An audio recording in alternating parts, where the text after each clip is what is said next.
नमस्कार, मैं Amrish Kumar. RDT show में आज फिर आपका स्वागत है। हमारे साथ हैं रामदत्त त्रिपाठी जी। आज का मुद्दा हमारा डिजिटल मीडिया पे अंकुश लगाने की सरकार की जो मंशा है उसको लेकर के है। आपने देखा होगा सुदर्शन टीवी को लेकर के सुप्रीम कोर्ट में बहस चली और सुप्रीम कोर्ट के दोनों न्यायमूर्तियों ने काफी तीखी टिप्पणी की। उसके बावजूद सरकार की जो मंशा है वो अलग है। वो तो सुदर्शन टीवी को तो बचाने में लगी हुई थी, लेकिन डिजिटल मीडिया पे वो एक तरीके से अंकुश लगाने की इच्छा रख रही है। ऐसा साफ दिख रहा है। जो सरकार ने कहा कि सबसे पहले डिजिटल मीडिया को ठीक करना होगा। दरअसल डिजिटल मीडिया कोई उनके विज्ञापन से, सरकारी विज्ञापन से चलता नहीं है और उसके लिए कोई गाइडलाइन अभी उस तरीके से है नहीं। हालांकि तमाम राज्य सरकारों में डिजिटल मीडिया खास करके वेबसाइट को लेकर के उनको मान्यता वगैरह देने की प्रक्रिया शुरू हो गई है। हम आज इसी पे बात करेंगे। तो रामदत्त जी ये बताइए, सरकार का डर क्या है डिजिटल मीडिया को लेकर? जी देखिए, सरकार का ये कहना है, जो एक एफिडेविट दाखिल हुआ है इंफॉर्मेशन एंड ब्रॉडकास्टिंग मिनिस्ट्री की तरफ से, जी तो कायदे से तो वो उस एफिडेविट का विषय, जो मूल विषय था रिट का, कि भाई सुदर्शन टीवी का ये जो भड़काऊ और एक खास मुस्लिम कम्युनिटी को बदनाम करने का या उसको विवादास्पद बनाने का जो प्रोग्राम था, उन्होंने कहा था कि साहब जिहादी जो है वो यूपी जो यूनियन पब्लिक सर्विस कमीशन है उसके इम्तहान में स्पेशल ट्रेनिंग करके, कोचिंग करके और 50% लोग उसमें घुस रहे हैं। तो उसको जी उन्होंने कहा था कि ये देश के लिए खतरा है, देश की सुरक्षा के लिए खतरा है। तो इस पे सुप्रीम कोर्ट ने, जैसा कि हम लोगों ने पहले भी चर्चा की थी, काफी उसको आड़े हाथ लिया था और कहा था कि आप एक किसी कम्युनिटी को इस तरह से बदनाम नहीं कर सकते और एक संस्था को। तो उसमें एफिडेविट मांगे गए थे।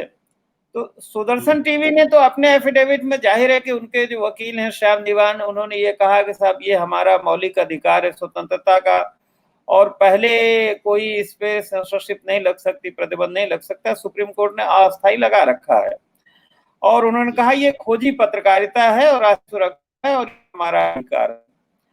बहरहाल सुप्रीम कोर्ट ने आज भी बहुत तगड़े उसमें कहा उन्होंने। एक एक्चुअली दरअसल ये एक बड़ा प्रश्न बन गया है। अब ये सुदर्शन टीवी का प्रश्न नहीं है, ये अभिव्यक्ति की आजादी और जो डिग्निटी है कम्युनिटीज की। तो कोर्ट ने, चंद्रचूड़ जी ने और दूसरे जजों ने यही कहा कि साहब ये हम कोई सेंसरशिप नहीं लगाना चाहते, हम कोई वो नहीं करना चाहते, आप स्वेच्छा से इसके लिए हमें कोई अपनी स्कीम लाइए। और हमने देखा है इमरजेंसी का जो वो है।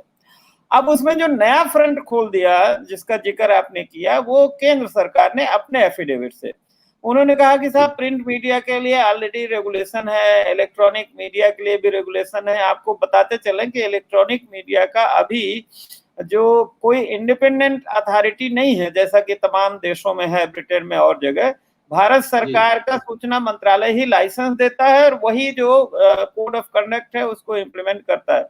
एक एनबीए उनकी सोसाइटी है कुछ चैनल में, लेकिन उनके जो मेंबर हैं उन्हीं के हैं। उन्होंने कहा सुदर्शन टीवी हमारा मेंबर नहीं है। बहरहाल, तो उसका फायदा लेते हुए केंद्र सरकार ने ये दलील दी कि साहब इनसे कोई बड़ा खतरा नहीं है, प्रिंट इलेक्ट्रॉनिक से, इनके लिए तो ऑलरेडी रेगुलेशन है।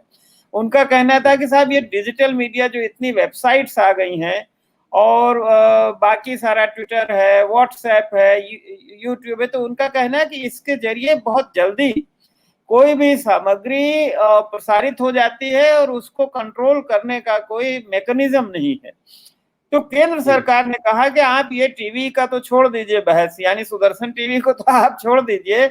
आप अगर आपको कोई रोक लगानी है, कुछ आपको कानून बनाना है, तो आप डिजिटल मीडिया के लिए बनाइए। देखिए, डिजिटल मीडिया का आज की तारीख में क्या महत्व है कि तमाम ट्रेड यूनियन संगठन, तमाम जन संगठन, तमाम छात्र संगठन और यहाँ तक कि इंडिविजुअल भी अब मोहताज नहीं है जो ट्रेडिशनल मीडिया है, जिसको हम मेन स्ट्रीम मीडिया कहते हैं, अखबारों के, टीवी के। आप देखते हैं कि तुरंत कोई खबर, अगर बलिया में किसी दरोगा ने किसी को पीटा है बुरी तरह से या कहीं भी, तो लोग अपनी खबर किसी न किसी रूप में व्हाट्सएप से या फेसबुक से या जो भी है, तो एक तरह से ये जो जनता के चैनल बन गए हैं, इनसे सरकार, और जनता के ही चैनल नहीं, देखिए पहले इसमें महारत हासिल थी जो सत्ताधारी दल है, उनके पास बहुत जबरदस्त आईटी सेल थे।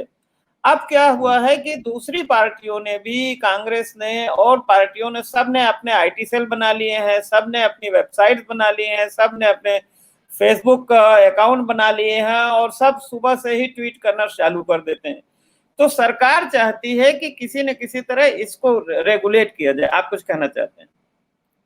देखिए, सरकार ने जो शुरू किया, सरकार का जो सत्तारूढ़ दल ने शुरू किया था, वो एक भस्मासुर था। और वेबसाइट में भी बहुत सारी वेबसाइट ऐसी जो अफवाहें फैलाती, जैसे चैनल है, जिस चैनल की हम बात कर रहे हैं वो तो समाज तोड़ने के काम में लगा हुआ था। ये टिप्पणी से ही जाहिर है, ये तो सुप्रीम कोर्ट की खुद की टिप्पणी है, वो मामला अलग है। लेकिन जो वेबसाइट प्रोफेशनल पत्रकार लोग चला रहे हैं, जो तमाम समूह, अच्छे समूह चला रहे हैं, मीडिया समूह चला रहे हैं, हमारे एक्सप्रेस के पूर्व संपादक जो हमारे साथी थे शेखर गुप्ता, उनकी वेबसाइट है, सिद्धार्थ वरदराजन की वेबसाइट है, बहुत सारी वेबसाइट है जिनको मीडिया के प्रोफेशनल लोग चला रहे हैं। उनसे कोई हमें दिक्कत नहीं नजर आ रही है। लेकिन हमें ऐसा लगता है कहीं वो पब्लिक ओपिनियन तो नहीं बना रहे हैं जिसको लेकर के सरकार चिंतित है। जैसे अभी किसानों का मुद्दा है, यही लग रहा है कि हाँ, देखिए किसानों का अब आजकल क्या होगा कि भले ही मेन स्ट्रीम मीडिया जो है वो तमाम बम्बैया या और दूसरे मामलों में बिजी रहे, लेकिन ये जो अब क्या है कि अब सीरियस जर्नलिज्म एक्चुअली वास्तव में ये कुछ बड़ी जो है वो वेबसाइट्स कर रही हैं और फिर उन वेबसाइट्स के जरिए उन लेखों को ट्वीट किया जाता है, उनको फेसबुक पे डाला जाता है और व्हाट्सएप पे वो गाँव-गाँव पहुंच रहे हैं। तो देखिए ये एक अपनी जगह है भारत सरकार की, लेकिन हम ये कहते हैं कि चिंता वो नाजायज नहीं भी हो सकती है कि जिस तरह से अमेरिका के चुनाव में रशियन वेबसाइट्स ने इंटरफेयर किया था और हेनरी किंडल के खिलाफ जो है उन्होंने तमाम अफवाहें फैलाई थी या गलत खबरें फैलाई थी, तो हो सकता है तो सरकार को, अगर ऐसा है तो सरकार उसके लिए अलग से कोई बहस कर सकती है, कोई code of conduct, voluntary code of conduct जैसे है वो बना सकती है, सिटीजन जर्नलिस्ट की ट्रेनिंग की जा सकती है। लेकिन सरकार की नीयत इसलिए खराब लगती है कि वो सुदर्शन टीवी के मामले में जाके सुप्रीम कोर्ट का ध्यान बटा रही है। वो कह रही है कि इसमें तो कुछ मतलब आपको करने की जरूरत नहीं, अगर आपने इस पे बैन लगाया टीवी पे तो लोकतंत्र के लिए बड़ा कुठाराघात हो जाएगा। तो सरकार जो सुदर्शन टीवी, जिसको सब लोग मान रहे हैं कि इनका ये जो एपिसोड है यूपीएससी जिहाद, मेरे ख्याल से यही नाम दिया है, तो इसको तो ये तो बहुत ही भड़का हुआ है। उसमें वो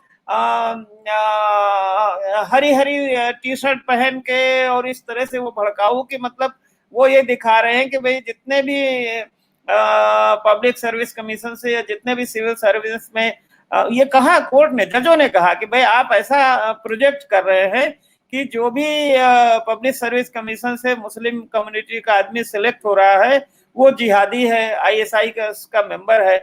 तो इस पे सुप्रीम कोर्ट ने कहा कि भाई हम ये जो ह्यूमन डिग्निटी है किसी कम्युनिटी को, इसको बिल्कुल कंप्रोमाइज नहीं होने देंगे और इसको, और आपको एक तरह से उनसे कहा कि आप खुद अपना प्रोग्राम को काट छाट के ले आइए। दरअसल एक तरह से उन्होंने ये कहा है कि आप खुद अपना इसमें कंट्रोल करके ले आइए। उन्होंने कहा कि हम, और उदाहरण भी दिया, एक जज साहब ने ये कहा कि भाई मेरा जो एक स्टाफ का मेंबर है वो जैन किसी ऐसी कोचिंग इंस्टीट्यूट में पढ़ता है जो जैन लोग चलाते हैं। तो बहुत सारी कम्युनिटीज अपनी तरक्की के लिए चलाते हैं कोचिंग इंस्टीट्यूट, तो इसका ये मतलब तो नहीं है कि वो कोई गलत बात है। तो बहरहाल लेकिन ये एक बड़ा दिलचस्प हो गया है। कोर्ट का सेंसरशिप भी नहीं लगाना चाहती, प्रतिबंध भी नहीं लगाना चाहती। कोर्ट ये नहीं चाहती कि वो कोई ऐसी गाइडलाइन दे दे जिसकी आड़ में बाद में सरकार, क्योंकि इन्फोर्स तो सरकार को करना है, तो कोर्ट को ये भी पता है कि कहीं संक्षेप में अपनी बात आप खत्म करें, हमारा समय तो इसीलिए कोर्ट हिचक रही है और अब वो चाहती है कि सुदर्शन टीवी वाले अपना ही खुद उसको प्रोग्राम को बदल के लाएं और अब इसकी जो अगली सुनवाई फिर होगी तब तक जो है ये प्रतिबंध जारी रहेगा। जी जी, बहुत बहुत धन्यवाद रामदत्त जी। हम इस कार्यक्रम को थोड़ा छोटा कर रहे हैं ताकि ज्यादा से ज्यादा लोग जल्दी देख सकें और हम कल फिर मिलेंगे आरडीटी शो में। शुभ रात्रि। नमस्कार जी।